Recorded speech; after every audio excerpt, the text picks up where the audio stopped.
അതിന്റെ സന്തോഷം നോക്ക് കവന്ന് പോണേന്റെ. ഇതെന്തുവാണോ ഞാൻ കാണുന്നേ? നീ കവന്ന് വീണോ? ഹലോ ഗായ്സ്, ഞാൻ ജഗത്. ഇനി കഥയൊന്നും ഇല്ല. ഇനി ഇങ്ങനെ കഥ പറഞ്ഞ് ഒന്നും ഇരുന്നിട്ടൊന്നും ഒരു കാര്യമില്ലെന്നേ. അങ്ങോട്ടും ഇങ്ങോട്ടും ഓരോന്ന് പറഞ്ഞിരുന്ന സമയം പോയത് അറിയേയില്ല. ഞാൻ പോലും അറിയാതെ എനിക്ക് 3 മാസം തികഞ്ഞിരിക്കുന്നു ഗായ്സ്. ഇങ്ങനെ കൈയും കാലും ഇട്ട് അടിച്ച് ഉറങ്ങി പാല് കുടിച്ചും സമയം കളയാനില്ല. ലൈഫിനെ കുറച്ചും കൂടെ സീരിയസ് ആയി എടുക്കണം, അല്ലെങ്കിൽ ഇവരെല്ലാരും കൂടെ എൻ്റെ തലയിൽ കയറി നിറങ്ങും. ഇത്രയും നാൾ ഞാൻ ചിരിച്ചു കാട്ടി ഇവരെ പറ്റിച്ച് ജീവിച്ചു.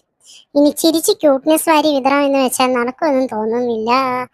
എന്നാ പിന്നെ കുറച്ച് കരഞ്ഞു കാണിക്കാം, അല്ലെങ്കിൽ വേണ്ട, എന്തിനാ വെറുതെ. അതിന്റെയൊക്കെ ഫ്രഷ്നെസ് നഷ്ടപ്പെട്ടു എന്ന് തോന്നുന്നു. സംതിങ് വെറൈറ്റി ആയിട്ട് എന്തെങ്കിലും പിടിക്കണം. അപ്പോൾ എന്താ ചെയ്യാ?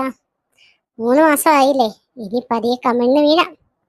ഇനിയെങ്കിലും ഞാൻ കമിഴ്ന്ന് വീണില്ല എങ്കിൽ ഞാൻ പോലും അറിയാതെ എൻ്റെ വില ഇടിയുമെന്ന് തോന്നുന്നു. എങ്ങനെയെങ്കിലും കമിഴ്ന്ന് വീഴണം, എന്നിട്ട് എൻ്റെ വില ഇവരുടെ മുമ്പിൽ തെളിയിക്കണം. അല്ലെങ്കിൽ ഈ ജഗത്ത് വെറും പഴങ്ങന്നെയാണെന്ന് വിചാരിക്കും. പക്ഷെ ഞാൻ എത്ര ശ്രമിച്ചിട്ടും അങ്ങോട്ട് വീഴുന്നില്ലല്ലോ. എന്തിനാണ് ദൈവം എന്നോട് ഈ ക്രൂരത?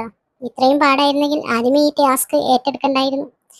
വെറുതെ കിടന്നാൽ മതിയായിരുന്നു. ഇത് ഒരുമാതിരി വല്ലാത്ത പണിയായിപ്പോയി. ഇപ്പോൾ ആകെ നാണക്കേടുമായി. ഇവരെല്ലാം ഇത് കാണുകയും ചെയ്തു. നീ എന്താ ചെയ്യാ? എന്ത് വില കൊടുത്തോ എൻ്റെ മാനം എനിക്ക് തിരിച്ചു പിടിക്കണം. ഇതിപ്പോൾ രാത്രിയെന്നോ പകലെന്നോ നോക്കണ്ട, എങ്ങനെയെങ്കിലും കമിഴ്ന്ന് വീഴാം. ഇനിയിപ്പോൾ അമ്മയെ ചവിട്ടിക്കൂട്ടി ദൂരെ എറിഞ്ഞാലും വേണ്ടില്ല, ഞാൻ എങ്ങനെയെങ്കിലും വീഴും, നോക്കിക്കോ. ഇനി വയ്യ, നാളെ ആകട്ടെ. അല്ലെങ്കിൽ വേണ്ട, ഇന്ന് തന്നെ വീഴാം. ഇങ്ങനെയുള്ള കാര്യങ്ങളൊന്നും വെച്ചോണ്ടിരിക്കാൻ പാടില്ല. ഇനി സമയം കളയാനില്ല, എന്നെ കൊണ്ട് പറ്റും. ഇവിടെ ഞാൻ ഇനി തോറ്റു കൊടുത്താൽ ജീവിതകാലം മൊത്തം തോൽക്കേണ്ടി വരും. ഇല്ല, ഞാൻ തോൽക്കില്ല.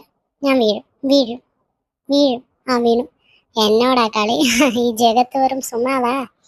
അങ്ങനെ ഒരാഴ്ചത്തെ കഠിനാധ്വാനത്തിന് ശേഷം കറക്റ്റ് പറയാൻ 100-ാം ദിവസം ഞാൻ കമിഴ്ന്ന് വീണു ഗൈസ്. ഇനി ഞാൻ വേഗം പോയി അപ്പനോട് പറയട്ടെ, വല്ല മുട്ടായിയോ ലഡുവായിട്ടോ വരുമായിരിക്കും എന്ന് പ്രതീക്ഷിക്കാം. ഞാൻ പോണു ഗൈസ്.